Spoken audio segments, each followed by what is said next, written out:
Stick until the end to see how these 100 people decide who gets to live and who gets to die with some part of primal instinct for survival. Watch how some people change their behavior when their life is on the line. We're recapping a 2015 psychological horror movie titled Circle. Spoilers ahead, and let's dive right in. A soft light flickers to life, revealing a group of people standing unconscious in a circle. Abruptly, a young woman stirs awake, her calls echoing into the emptiness. With no response, she attempts to step forward, only to be halted by a buzzing sound. Glancing down, she notices she's standing on a red circle. Another attempt to retreat triggers the buzzer once more. Even reaching out to touch the person beside her sets off the alarm. Her hand is encircled in a faint glow. Across the room, a man warns her to stay still, cautioning about unseen observers. She bombards him with questions, to which he can only offer uncertain answers. Then, another woman jerks awake in a panic. Despite his attempts to calm her, she moves, and in a flash, a beam of electricity shoots from the center of the circle, claiming her life. Out of the blue, the lights snap on, jolting everyone awake, with one unlucky guy kicking the bucket immediately. The first guy orders everyone to freeze, while a cop frantically searches for his weapon. He instructs them to stay still, emphasizing not to make any contact. A beeping sound starts up, and one of the deceased dudes is dragged away, his hand glowing weirdly. The beeping continues, and an electric charge starts building, zapping the first guy before he can say another word. Panic ensues, but amidst the chaos, the guy in the hat realizes he's in control of the floor lights. He points out that the lights stop in front of a woman, and she gets zapped. As others question what's happening, he urges them to figure out how to manipulate the floor lights themselves. Everyone follows his lead and realizes that they can only control the light in front of them. The guy in the hat figures that they're the ones pulling the strings on who bites it. Another beep sounds, and zap! Someone else gets fried. Amidst the beeping, a pregnant lady scans the scene, trying to piece things together. Another jolt of electricity, and she finds out they're basically voting. She explains they're offing whoever gets the most votes, decided by closing their hands. Someone suggests that they vote for the already dead guy, and they're all in as the beeping continues. But when it stops, someone still gets zapped. Next round, they all decide not to vote. Suddenly, all the lights come on, but someone still gets zapped anyways. The dude in the blue hoodie hushes everyone up and suggests they brainstorm a plan to get a grip on their situation and put a stop to the craziness. His idea is to take out the older folks first. The guy with the hat agrees, but not everyone's on board. Blue hoodie thinks they should start with the geezer to his right and go clockwise from there. The pregnant lady's not feeling it, but nobody's got a better plan. The beeping goes on, and despite the old man's pleas, he meets his fate. Since most folks are down with the blue hoodie's plan, they try to make sense of what's going on. They grill the soldier, thinking he might have a clue, like if it's an alien invasion or something, but he's just as clueless as the rest. Then some guy in the back starts rambling about what he remembers before waking up here. He recalls being struck in traffic, then legging it before everything went dark. A few others nod, saying they remember the same deal. The beeping starts up again, and they cast their votes, this time targeting the next elderly person. Meanwhile, this guy's recalling getting hauled up onto a spaceship. He's got glimpses of a red room stuffed with bodies, now thinking that they weren't dead but just knocked out cold. They settle on booting out the third old-timer while they keep chatting. Then the fourth old-timer chimes in with his own memory flash. Maybe about the aliens, how they talked, what they looked like. Some folks ain't buying it, thinking he's spinning tails to save his own hide, but he gets hit all the same. Hat guy asks who will be next in line to get zapped. They point to the hat lady, asking her how old she is. The fact that she's only 52 changes the minds of the others. She tells them that she had cancer, but she beat it. Blue hoodie thinks that since she is more likely to die than the rest of them, she should be next. A doctor interjects, saying that's not true. To that, Blue hoodie says that since she's over 50, she needs to go. But some of the others disagree, wondering how low the age limit would get eventually. Blue hoodie tries to convince them of his strategy to no avail. They unalive him. Cancer lady suggests that they should start figuring out why they were chosen for the circle. Though some of the others think that it was a random scenario, she says that they should try to learn more about each other. Beth goes first and tells the others about herself. As she speaks, the beeping starts again and she gets zapped. After that, most of the people think that they should not share their names, and they're apprehensive about sharing anything else too. Craig steps up next, blurting out that the woman on his left is his wife. Someone speaks up, wondering who else might know each other. A guy from the back joins in, mentioning he's acquainted with the doctor, though they won't say how they know each other. Craig pleads with everyone not to off his wife. As the beeping goes on, another zap occurs. Next up, they turn to the Hispanic man, but he doesn't understand English. The woman behind him offers to translate. She asks about his family, and he mentions his 3 daughters daughters back in Mexico. The man in the red tie shifts the conversation to illegal immigrants, but the guy in the flannel shirt throws a curveball, asking if you'd need a green card to get abducted by aliens.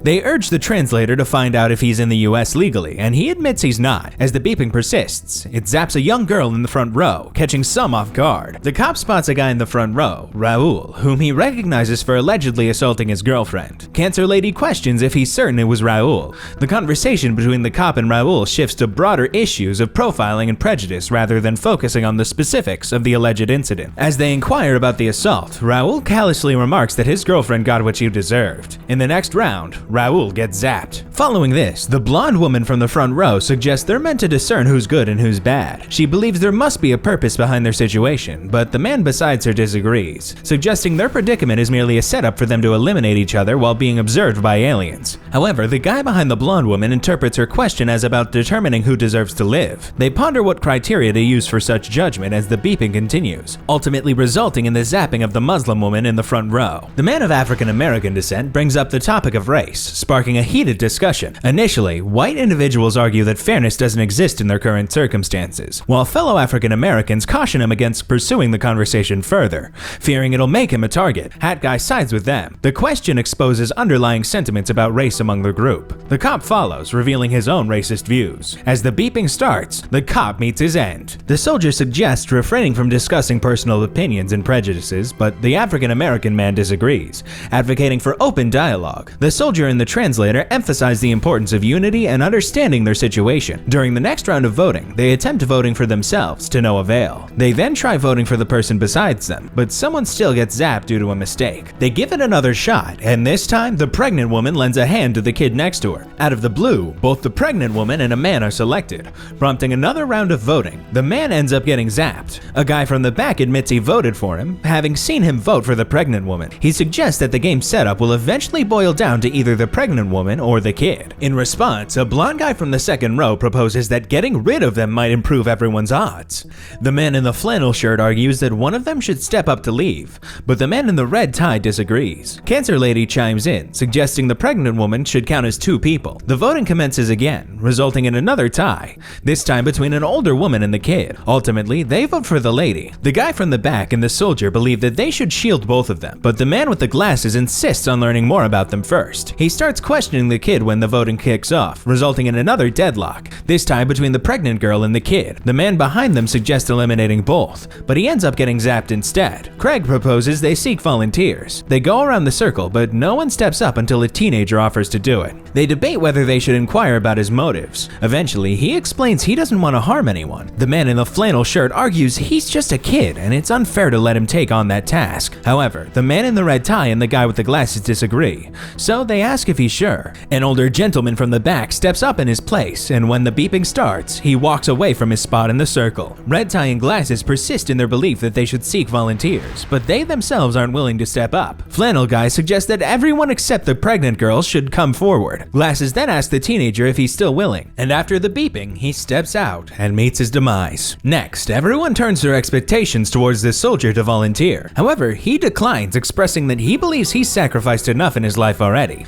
His desire is to reunite with his family and meet his child. With time slipping away, they wait for a volunteer. Eventually, a woman from the back volunteers, motivated by the loss of her son. The deacon offers her solace, reassuring her that she will see him again. She bids farewell and exits her circle. The guy in the black suit teases him when they discover he's a deacon. They finally tackle the topic of religion. The man in the black suit asserts that they now only worship one god, the Zapper. Incensed, he sets out to identify other atheists in the circle. As the beeping starts, he assumes they'll all single him out. Both he and another girl are selected. She ends up getting zapped. He persists in provoking everyone, incentively questioning the blonde next to him if she's an adult actress. Despite her denial, he persists, offending her further. When the next round of voting arrives, he meets his demise. As the blonde woman cries, the man with glasses suggests considering whether some of them have children. Craig reveals that he and his wife have a daughter. Glasses proposes that those without children should offer themselves up. The man with the red tie questions a woman from the back about her family status,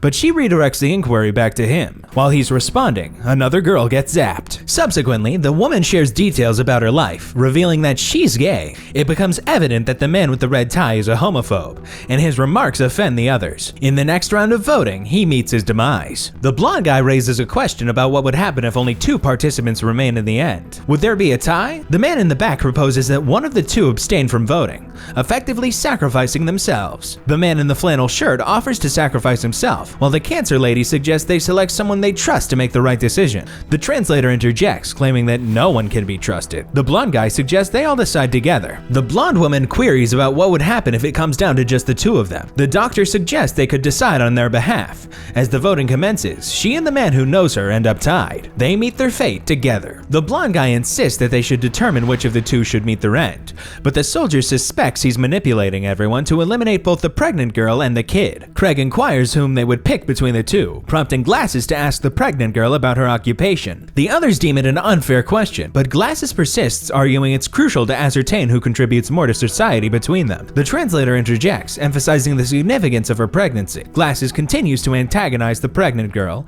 as another round of voting begins, resulting in the death of Hat Guy. Flannel Guy asks Glasses about his occupation, to which he responds that he's a banker and considers himself a valuable member of society. However, Glasses continues to provoke the group, leading to the zapping of the translator. Amidst discussions, many believe the Hispanic man should be the next to go. However, a man from the back suggests that one side targeted the translator because she wouldn't vote against the kid or the pregnant girl. This prompts them to consider allegiances, prompting a tally of who stands where. As the vote commences, the kid and the Hispanic man end up tied. Recognizing the situation, the Hispanic man sacrifices himself for the girl. Glasses provokes the soldier, leading him to side with those aiming to eliminate the two girls. He, along with the blonde guy, secure the support of the couple and the African-American man. As the voting commences, the kid finds himself in yet another tie, this time with Glasses. The African-American man and the blonde man advocate for letting them both die, but ultimately only Glasses meets his end as the wife alters her vote. Upon discovering the change, she insists she merely refrained from voting rather than changing her stance. Flannel Guy suggests they all recognize their impending demise and exit with dignity. Craig interprets this as implying the kid should die, leaving the pregnant girl to survive until the end. The blonde guy attempts to sway the blonde woman to their side, but failing that, suggests voting for the flannel guy to balance the scales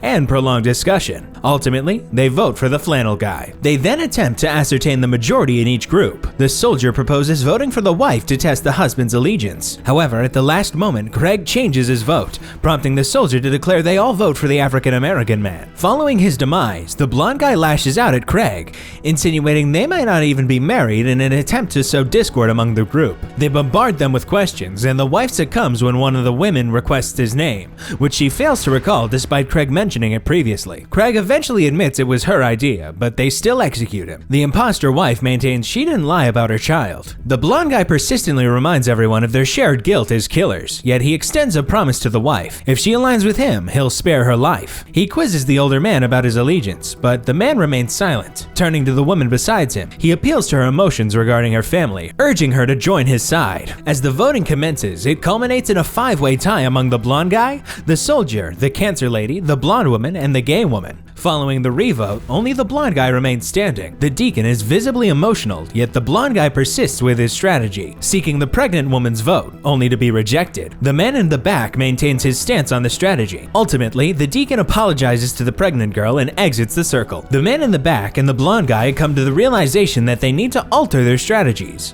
The blonde guy proposes a trade. He offers one of the girls in exchange for the fake wife. As the voting commences, everyone casts their vote except for the older man. Tragically, the wife is the one who perishes. The man from the back points out that the older man never participated in the voting process, yet managed to reach their current situation. This sparks a heated debate between the man from the back and the blonde guy, with the former subtly suggesting that everyone will vote for the older man. However, unbeknownst to the others, the man from the back and the pregnant girl have already decided who they will vote for. The zapper ends the life of the blonde guy, leaving only 4 remaining. With no other choice, this time they unanimously decide to vote for the older man. Ultimately, he meets his demise. The man in the back is left with only the 2 girls. The 3 of them delve into the reasons behind the ordeal. He speculates that perhaps the aliens are conducting an experiment to understand human nature and values. When the pregnant girl questions why they would resort to making them kill each other, he suggests that they are observing who is chosen to die. The aliens can gain insight into human judgment and thought processes. He then informs the 2 girls that they must decide amongst themselves who will die, as he cannot make the choice for them. The kid becomes emotional as she makes her decision. She volunteers to sacrifice herself for the sake of the baby. Despite his reassurances that they'll go together, he ultimately votes for the pregnant girl. As both the girl and the pregnant woman collapse, he realizes he remains trapped in the room with nothing changing.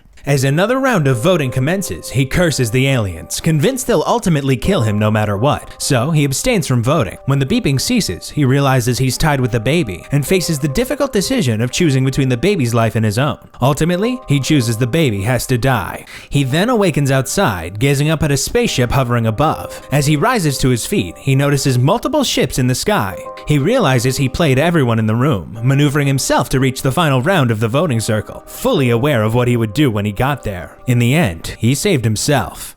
I guess this movie has a bad guy wins ending, but now every soul on Earth will know what he had done to survive, so I guess not so much a happy ending for our only survivor here. I rate this movie a 7.5 out of 10. What do you think? Looks like this movie pill is starting to wear off. But don't worry, there's always more where that came from. Tap here to keep the effects going with this next movie, because who can stop at just one? And while you're at it, don't forget to like and subscribe, because your next movie dose is just a click away.